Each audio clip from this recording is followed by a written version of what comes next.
Hi YouTube. I'm gonna do a quick review for Love and Hip Hop New York, season 6, episode 6. Not much to talk about this episode, but there were a few like good nuggets in there, so I might skip over some stuff, but just let me know.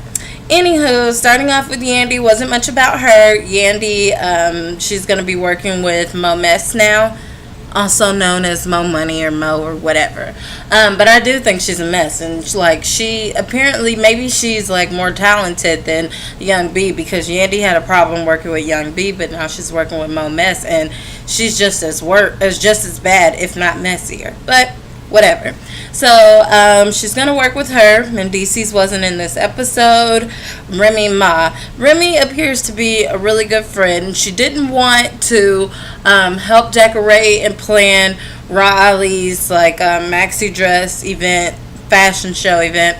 But she decided to anyway. But she's the type of person that she's really about her business, and she's on time to everything, and Ra wasn't. So they had a little back and forth. And then somebody that is like a friend of Ra Ali, basically she starts like arguing with Remy and trying to kind of like embarrass her and play her in public. And she's like, oh, you're not going to touch me? And like Remy seems like the quiet, scary type.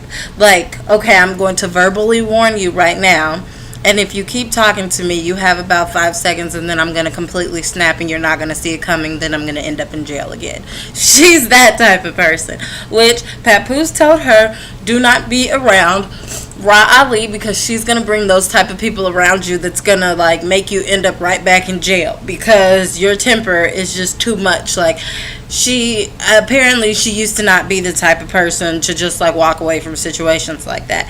And she said in her confessional that, yeah, I think people try to play me because they know I'm on probation. Well, that's probably true, and she probably wanted some airtime, because who can say like, oh yeah, I had an argument or a falling out with Remy Ma. Like, that's just a way to get your name out there and be on the blog so that you can have your 15 minutes of fame. But, you know, with her, I would have completely ignored it and walked away. So for the most part, she kind of did ignore it. She's like, get your little friend out of here. Ra Ali, she should have been respectful to her friend Remy, realizing that the position that she's in, and she should have checked her other friend and been like, hey, I'm not going to allow you to do this. You can exit the party, actually. Like, we're not making a scene here. So either way, Remy was about to leave and take her DJ with her and everything else, but that would have like ruined the event. So because she's like a woman of her word, she decided to stay. They're not exactly on good terms, but she doesn't want to, be known for bad business. So I really respect that. So she stayed. Let me see, what is her name? Sexy Lexi, I guess. She's all over the place these days. Ra is now her manager, and she was walking in the fashion show with the maxi dress on. Well, she had a problem because she saw Mariah Lynn, aka Snow Bunny, Snowflake, whatever they call her. She saw her performing at the event, which I'm not gonna lie, like, she has like that stage presence. Like, she's so like confident in her rapping abilities, although they're not that great. But she's on stage, like, she's getting the crowd involved, she's having fun. And you can't tell her that, like, she's not, like, hot or the next big thing. So that was kind of smart to have her on stage. And she wasn't trying too hard or anything like that. So, anywho, so she's mad because she sees her on stage. And she's like, Riley is supposed to be my manager. Why wouldn't she have me perform? And instead she's going to have Mariah Lynn perform. So I don't think that there was, like, an actual problem between Sexy Lexi and Mariah Lynn. But Mariah Lynn had a problem with Mo Mess. And, they used to be connected through BBOD. I will give Ra Ali, I will cut her some slack, because she probably didn't ask Lexi to perform, because at the moment where she booked Mariah Lynn, she thought that Lexi was still a part of BBOD.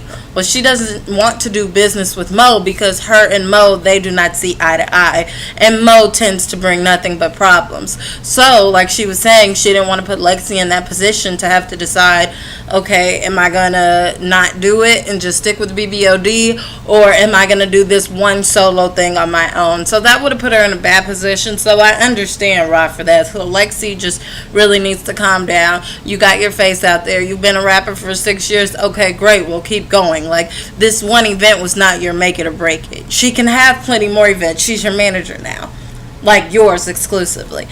So anywho, that was kind of a mess. They were embarrassing, being loud, and it was just so freaking staged. The audience is looking around like, you see the cameras over there? Do you hear them yelling in the back? This is just like what happened on Love and Hip Hop Atlanta. That's probably what they were saying. Okay, anywho's, moving on to this jacked up triangle. Peter, Tara, Amina.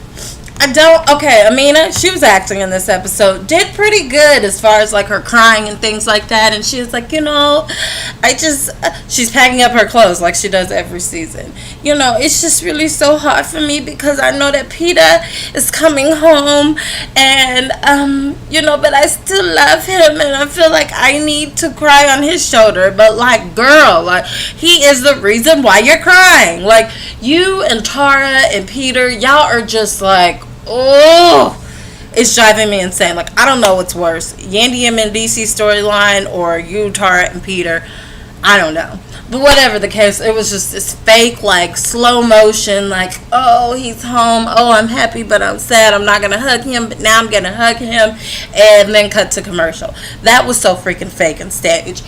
What is probably not fake is Tara going to the therapist or whatever, which he is like every reality show therapist. He was a therapist that was on Real Housewives of Atlanta.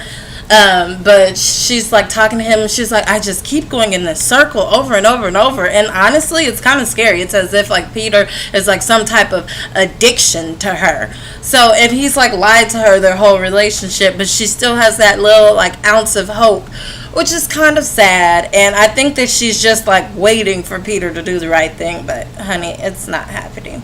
But anywho, so she basically tells the therapist, yeah, I just found out I'm 5.5 months pregnant. And I'm thinking, like, Tara, you have 2 children. They seem as if they're not that far apart in age. Why in the world would you not know that you are 5.5 months pregnant? Now, I understand not knowing for like a short period of time. Second time I was pregnant, I didn't find out till I was like 10 or 12 weeks or something like that. But at 5.5 months, like, you're feeling kicks and things by then. Like, I'm sure like, you can find out 2 weeks later that you're having a boy or a girl. What in the world? You knew this. Like, and people have been saying in the blogs, like, she clearly looks pregnant. Like, even on the first episode, I wasn't paying attention. But, she's one of those, like, skinny girls that I don't like that, like, barely gain any weight. And they don't look like they're pregnant till they're, like, freaking, like, 7 months. So, boom. Moving on from her. She's going to have to tell Peter that next week.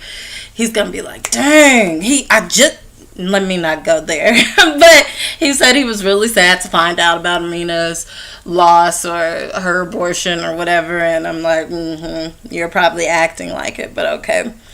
Anywho, is there anything else? The Gwenning guy, what's his name? DJ Self, all of his storylines are just so staged. And him and this Rose girl, I'm like, that is really staged. But in the case that it's not, you are in a relationship with Yorma, and now y'all sitting in the middle of a restaurant where she's sitting on your lap and you're kissing her, really? Because all those people in the background are probably extras. Like, who in their right mind would sit on somebody's lap in the middle of a restaurant and then start kissing them?